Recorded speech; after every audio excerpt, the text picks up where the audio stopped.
Hello, everyone. My name is Annalise Jekyll. I am an archivist at the Montana Historical Society, and you are attending the talk, Art in the Parks. You're going to hear from two speakers who examine the role that artists played in the promotion and tourism to Montana and its national parks during the first part of the 20th century. So we're going to have two speakers today. Our first speaker, his talk is titled Edmund J. Sawyer, Yellowstone National Park Naturalist and Artist, and it's presented by Robert Nisbet.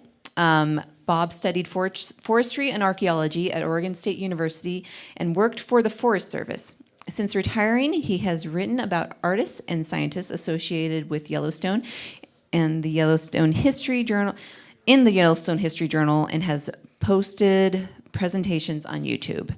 He spoke at the 2022 Montana History Conference about the artists Olive Fell and Walter Early. So, without further ado, welcome, Bob.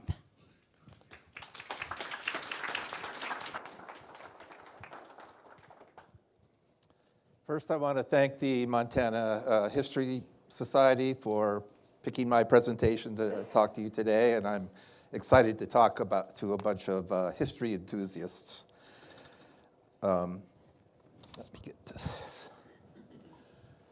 Edmund Sawyer was born in Detroit, Michigan in 1880, and his mother died in childbirth, and his father worked for the U.S. Life-Saving Service on the Great Lakes, so he was kind of the equivalent of the Coast Guard.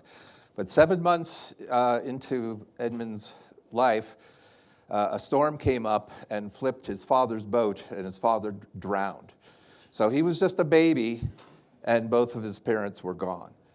So he was handed off to his Aunt Mary, who lived in Ogdensburg, New York, which is upstate New York, and went to school there. Sawyer remembered being only 3 years old when he found a song sparrow nest in front of his home, and he could recall the exact coloring of the eggs and the distance of the nest from the ground. So he was a keen observer of nature from a very early age. He started sketching at the age of 4, and at his elementary school, his art teacher encouraged his art skills in watercolors and modeling in clay.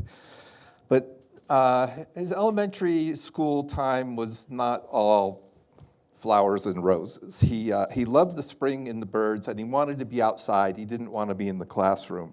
He wrote, "I just could not endure the stark, scowling, forbidding schoolroom so much that at times he skipped school and forged a note from his Aunt Mary to explain why he missed class." By the time he was 20, he was living in Chicago with his brother and attended 2 art schools. But to my knowledge, he never got an art degree, and although he became a bird expert, he never got an ornithology degree. One of the birds that he was quite fascinated with from an early age was the passenger pigeon, which is an East Coast bird that early on, it was estimated there were 3 to 5 billion of these birds back east, and they migrated, and when they would migrate for days. They would just go for days because there were so many of them. But they were brought to extinction around 1900 because of overhunting and loss of habitat. And Sawyer called the extinction the most spectacular tragedy in ornithological history. He was honored to be picked by William Hornaday here. He wrote his American Natural History and Encyclopedia of Wildlife. And here's a Sawyer drawing of a magpie in that publication. And he did almost all the bird drawings.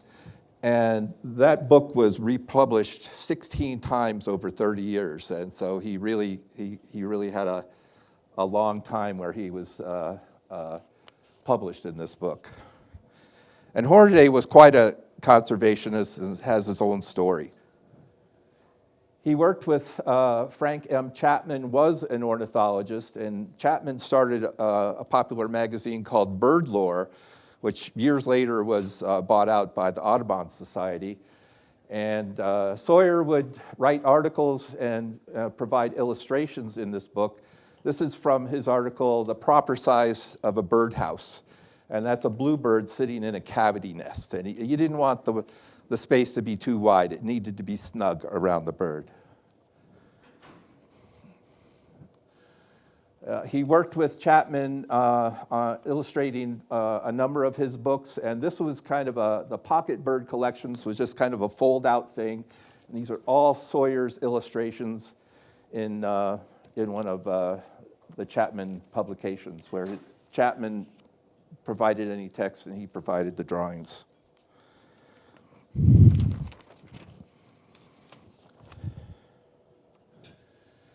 He did 2 books on his own, Landbergs of Northern New York, where he provided the text and the drawings. And then let me talk about his family. He was married in 1906 to Ellen May Town. They had 3 children, Joseph, Lawrence, and Melva Hope. But Edmund struggled to provide for the family. He wanted to be out in the field. He wanted to observe birds and draw birds. And he pretty much failed as a provider for the family. He did, at one point, he was an inspector for an air brake company. So he tried a little bit to get a regular job. But she left him in 1917, and it was a very sad end to the family. By night, there's a Roosevelt Wildlife Association in New York State, run out of Syracuse, and they had forest camps, forest and trail camp at Roosevelt Lodge in Yellowstone National Park. And they had a staff of naturalists and artists there, and Sawyer was there in 1922 and 1923. At the end of 22, the guy who ran the camp, Alvin Whitney, and him went off into the wild, and they stayed a week. And while sketching and photographing bears, one left a few scratches on his camera. So he was getting pretty close to wildlife. In 1923, President Harding visited Yellowstone, and again, Sawyer was there working in the boys' camp. And you have President Harding on the left, his Secretary of the Interior, Wark, Stephen Mather, head of the Park Service, and Horace Albright on the left. And they had a breakfast luncheon, a brunch for the president, and Albright knew about Sawyer and his artistic ability and said, "Would you make some little dining table cards for the president's brunch?" And he did. He made at least 15 of them. And Albright's granddaughter has these cards, and it was a fluke that I ever found these cards, but there's about 15 of them. And I really like the water ouzel. And through his work in the boys and the boys' camp, Albright picked him to be the 3rd park naturalist for Yellowstone in 1924. So this is the Albright Visitor Center, where many tourists go today. It had been left over from the Army, and it was the Mammoth Museum. And that was the headquarters for Sawyer. He was there for 4 years, and he would enhance the exhibits, the nature exhibits in the museum.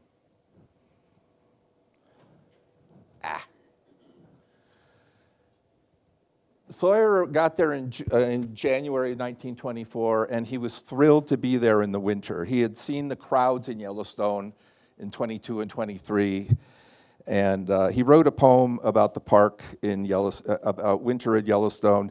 "Now the tourist south has flown, or to a distant sea, and left the snowbound Yellowstone to winter and to me." So he liked his isolation. And this is his picture of the upper Blacktail Creek cabin, which is not too far from Mammoth. And in another poem he wrote, "From Blacktail Creek hard by I dip the water for my tea. My bacon sizzles in the pan. This is the life for me." So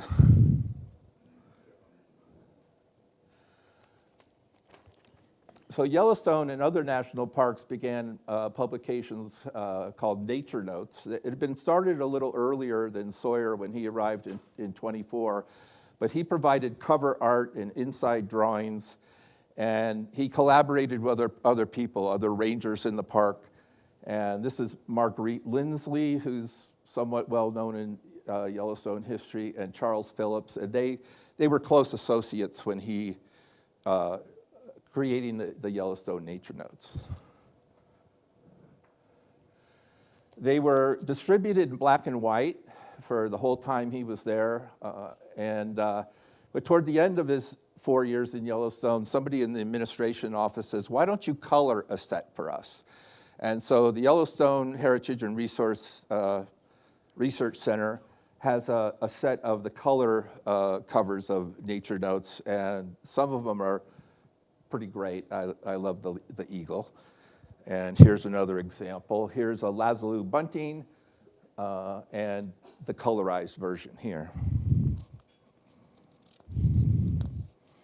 Eventually, the distribution of these went up to 400 at the end, and it cost them quite a bit to produce, and they actually did a survey saying, "Does anybody still want this?"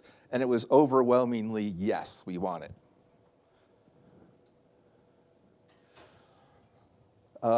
Being the naturalist at the park, he had 2 pet coyotes. Like someone would dig a coyote pup out of a den, and it may have been someone's pet for a while, and then it was given to him. And he really liked his coyotes. The park didn't like coyotes. They were trying to trap him. They were not a favorable animal for the park, and he couldn't keep them for very long because he was so frowned upon.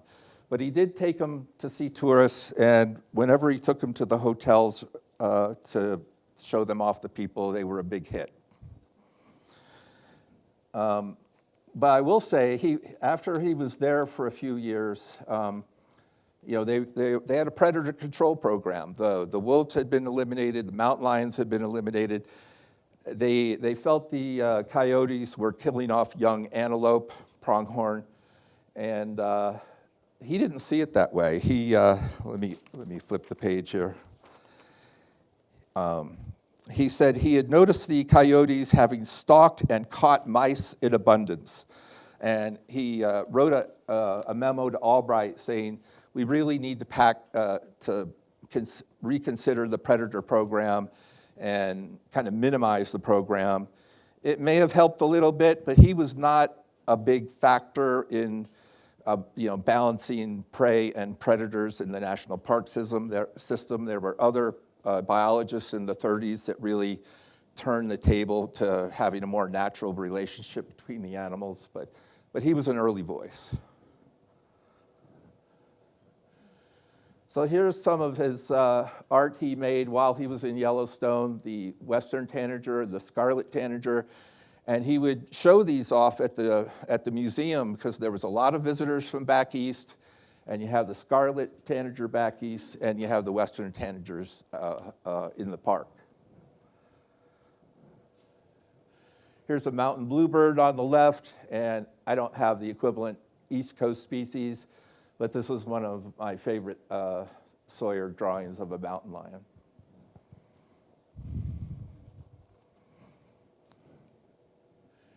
A couple of his bison paintings that are in the Yellowstone collection.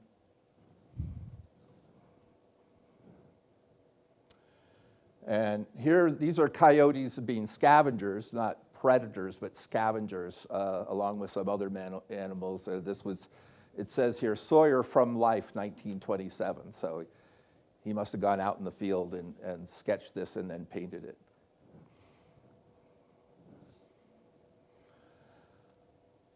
So this is a pretty great drawing that Albright's granddaughter has this and calls it a cartoon.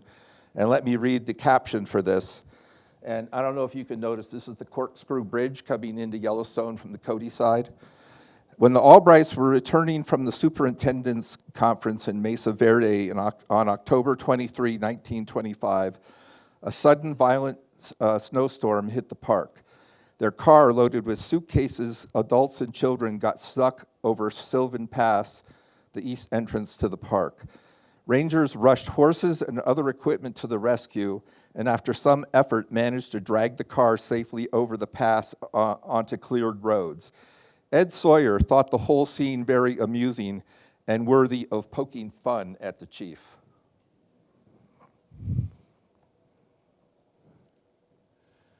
So President Coolidge and his wife Grace and son John visited the park in 1927, and Sawyer and just a few other park officials was in the entourage that showed him around the park. This is at the canyon of the Yellowstone with the president on the left, and I can see Albright, son John, and here's Sawyer pointing to something in the canyon. And they went out on Yellowstone Lake, and Sawyer went out. The president really wanted to go fishing in Yellowstone, and they went out on Yellowstone Lake. And Sawyer saw the president glance toward a singing mountain chickadee. He said, "I wondered if the president quite realized that he's a nature lover. I had never heard it, but it occurred to me that everyone is a nature lover, only some are more conscious than others of the fact." And Mrs. Coolidge also had a fine time catching fish at the lake.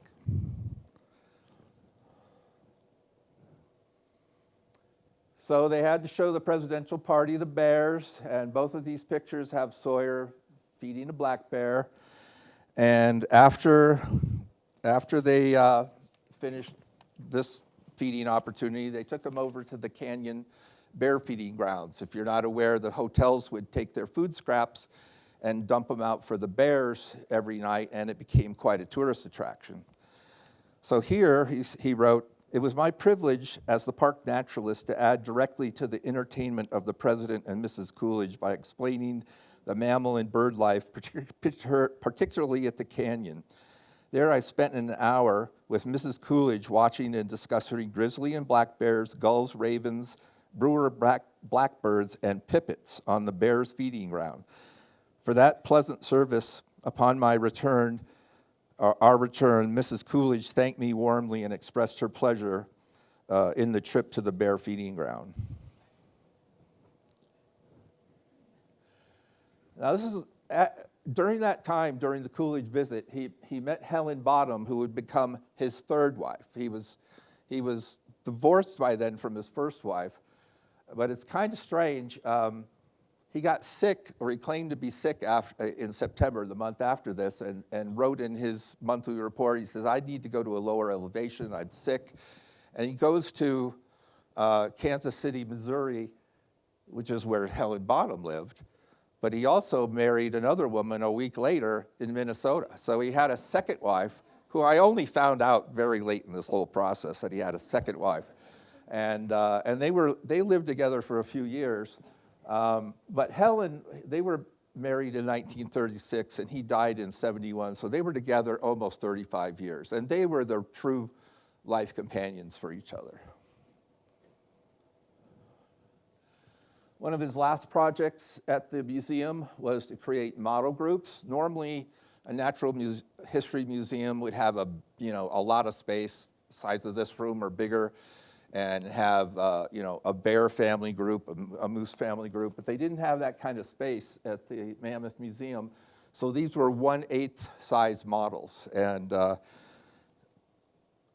upon completing the moose group, it became the museum's most popular exhibit. What is the medium? Huh? What is the medium? Is that the wood? I think it's wood, yeah. And he had like aluminum grass around them. It was kind of funny. He resigned on April 1, 1928. He wrote memos to Albright, which I haven't been able to find them exactly why, but he didn't want to be a naturalist again. I think the museum was really busy with people. He had to write reports, statistical reports, how many people were going here and there. And so he didn't want to be a naturalist again. That I know. I think he would have preferred to be a biologist in a bird blind in the field, right? His oldest son, Joseph, had come out and attended high school in Livingston, not far from the park, and he had finished high school, and he was newly married to his second wife, And like I said, the crowds at the museum, he'd rather be in the field. So I think all of that added up to say, I've had enough time in Yellowstone. He went back to New York State, which was his home state, where he grew up, and became a field ornithologist there for the state. And some of his drawings are shown in the bulletin of the schools, and they had a special publication for Bird Day every day in the spring, celebrating birds. And this is from Bird Day here, this drawing. Around that time, he published his second book, Poems of Nature and Wildlife, which included his set of Yellowstone poems and a lot of other poems about birds. They're his signature there. And this was a 1,500, they printed 1,500 copies. And you can still find them on the internet once in a while, so if you ever get motivated for that.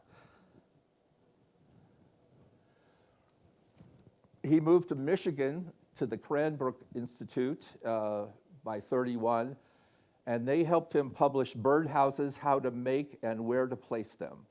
And this publication would be reprinted for the rest of his life. Every few years, they'd update it and reprint it. So there was some demand.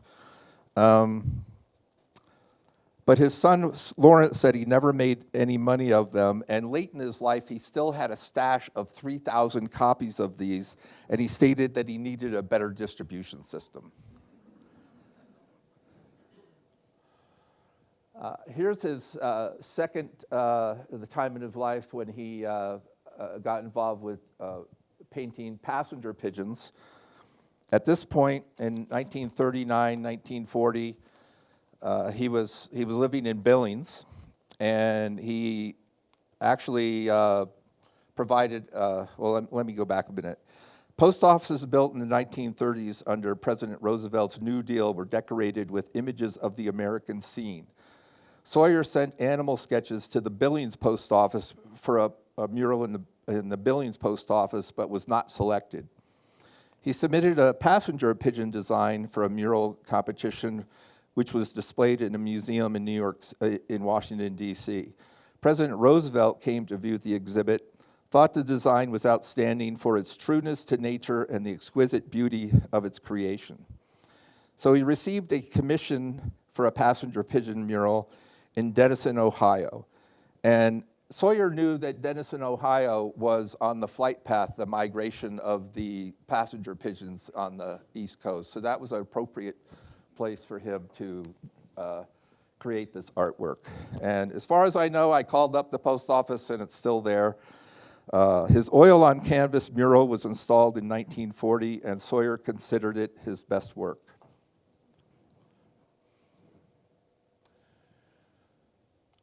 So Sawyer did something quite patriotic during World War II. He became a lookout with his wife Helen at the Copper Mountain Lookout in the North Cascades, Washington State, just south of the Canadian border, for the Aircraft Warning Service.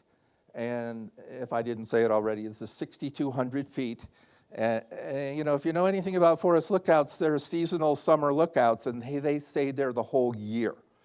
And it was a 10-mile trail to get in there. And he was 62, and Helen was 50. So this was his contribution for the war effort.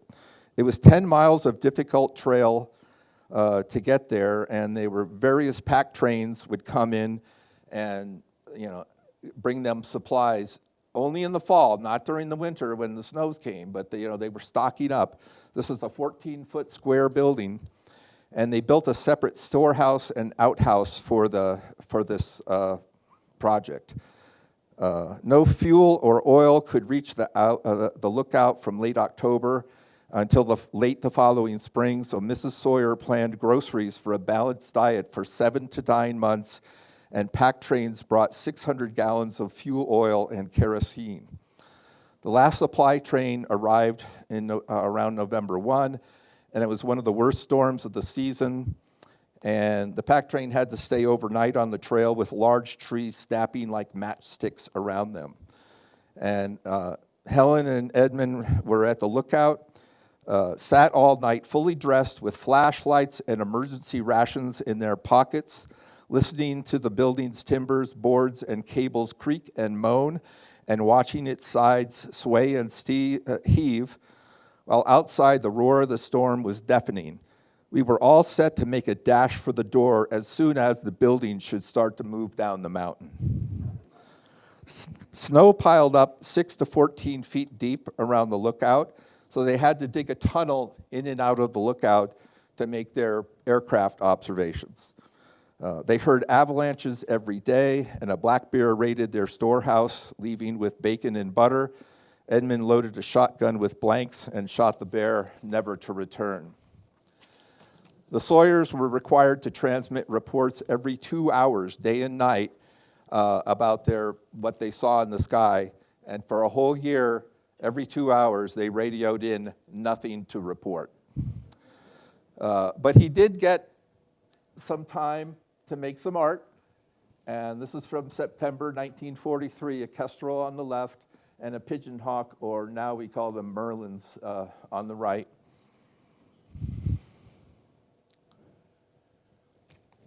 He and Helen moved to Bellingham, Washington for a few years, and he produced this Game Birds and Others of the Northwest. This is a set of rubberized print blocks that his great-grandson has. Now let me show you how those are. Here's the print from the book, and this is 180 this way, so the bird on the left there is the bird on the right here. So I was very fortunate to be able to find, here's the print block and the matching illustration in a book.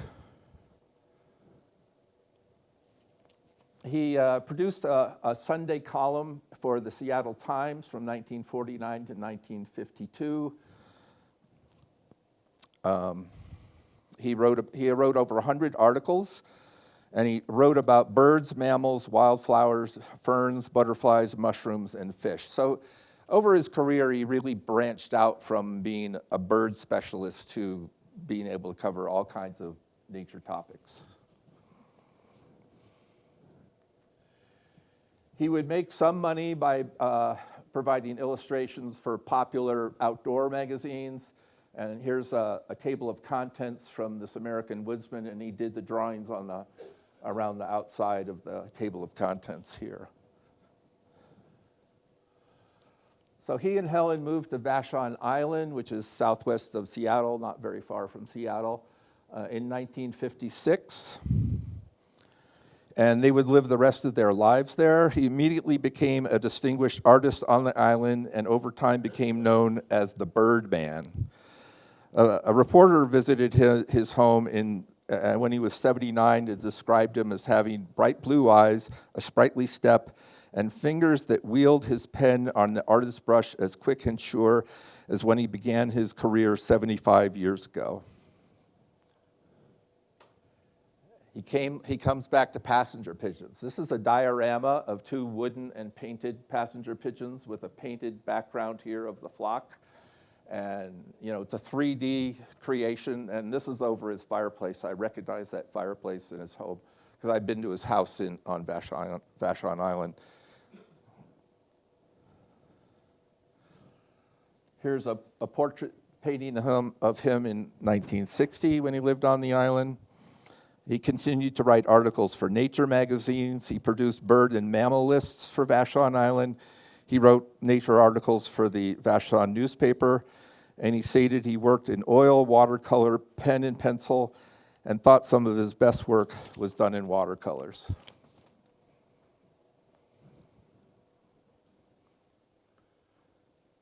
Two minutes? Oh my gosh. Well, he had family back east, and he visited them. This is his grandson, Needham.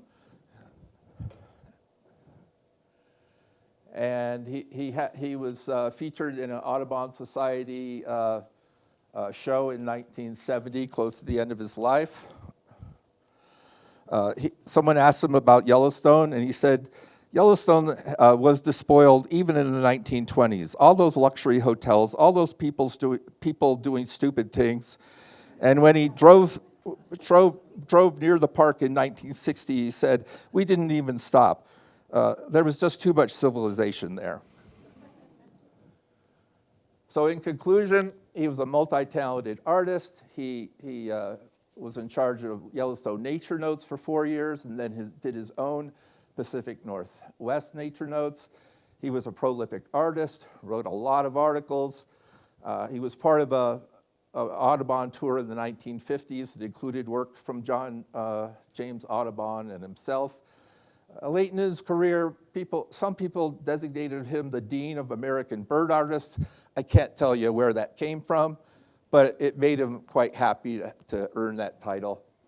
And I have 4 YouTube slideshows. I've only shown you a little bit of his art, but if you go on YouTube, I have some pretty nice slideshows out there, and you'll see most of his art from Yellowstone and some other places too. So, I don't want to forget my credits. The Yellowstone Heritage and Research Center, Montana History Portal.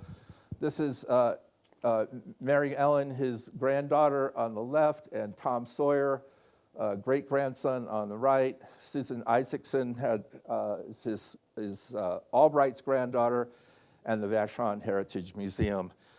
And I'm close to finishing on time.